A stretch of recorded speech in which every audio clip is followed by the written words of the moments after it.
Now from the Weather Tracker TV Storm Studios, this is your weather today. Here's Chief Meteorologist William Cole. All right, well, here we go, folks, heading right into our Hump Day Wednesday now. Hopefully it's starting well for you. It's been a little foggy out there this morning.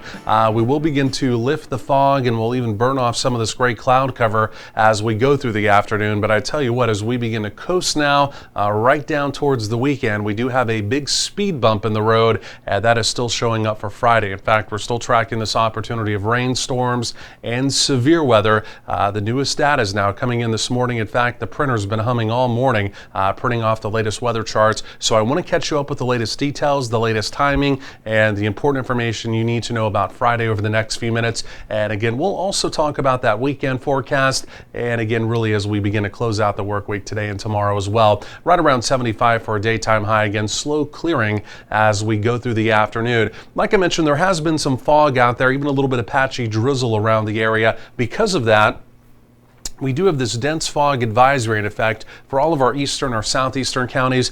This is in effect until 10 a.m. It does not include the Dallas-Fort Worth Metroplex, but again, if you've been outdoors at all, you know there's some fog around. It's just patchy here in the Metroplex, but again, still exercise caution if you're going to be out on the roads. They are damp, and damp roads, as we know here, typically cause even some traffic slowdowns. None of the drizzle showing up on radar, right? So the radar review here in North Texas, completely quiet. In fact, even as we look around the southern plains, fairly quiet. A little bit of activity off the coast. You can see also up in the Tennessee-Ohio River Valley, all the heavy rain down along our Texas coast from yesterday, from Houston down through Corpus. Again, all of that is now dried up, and truly our attention is now turning up here to the Pacific Northwest. This is our next storm system for Friday. It's inbound, blankets of heavy snow falling in the higher elevations here, and again, pounding rain along the coast. It all has to do with this storm trough, and this is still truly in its infancy phases, right? It's still beginning to form, if you will. It's still beginning to take hold, if you will. And again, this will only be strengthening and be really truly becoming deeper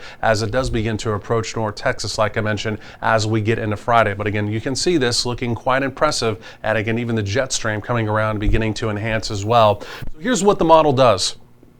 Again, you can see as we go through the day into tomorrow, take a look at this. Again, you can see the storm trough getting deeper. We call that amplifying. You can see the darker blues coming around. That's the jet stream there energizing. And where is that heading? Well, it's heading directly across North Texas. And because of that, we do have this opportunity of severe weather. Now, it's truly across the southern plains. This is from the Storm Prediction Center.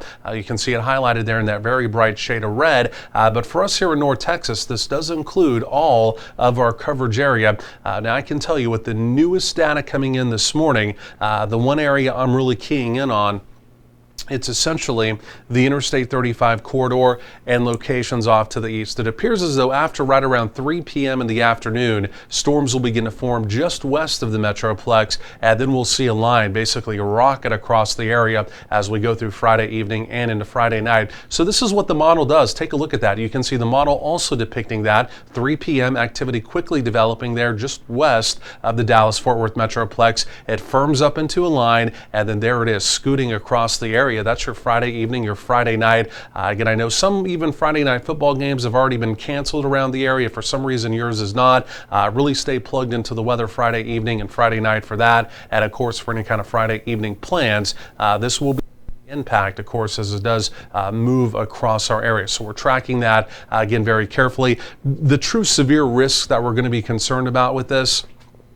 number one, it would be wind, right? Anytime you have a line of storms, it's typically wind. The other piece could be some hail around. Hail doesn't look overly concerning right now, but the newest data is also indicating there may be an opportunity of a couple of tornado warnings as well. So we'll track all of that carefully. And of course, as we get closer to time, we'll refine that forecast. Some locations may pick up 1 to 2 inches of rain, more generous rain on the way, that's for sure. There's your Wednesday evening. Things looking good. Temperatures easing through the 60s. Again, we have mid-70s for daytime highs. Not quite as cool out the door tomorrow morning with the clouds around, right around 60 for an overnight low. And then tomorrow, more in the way of mid to upper 70s. Morning clouds give way to some afternoon sun as we go through tomorrow. There is that condition red for Friday, the opportunity of severe weather. Again, really after 3 p.m. here in the Metroplex into the evening. Saturday looking a touch cooler, but overall the weekend turning out before we moderate the temperatures back into the mid-70s as we get into parts of next week. More coming up.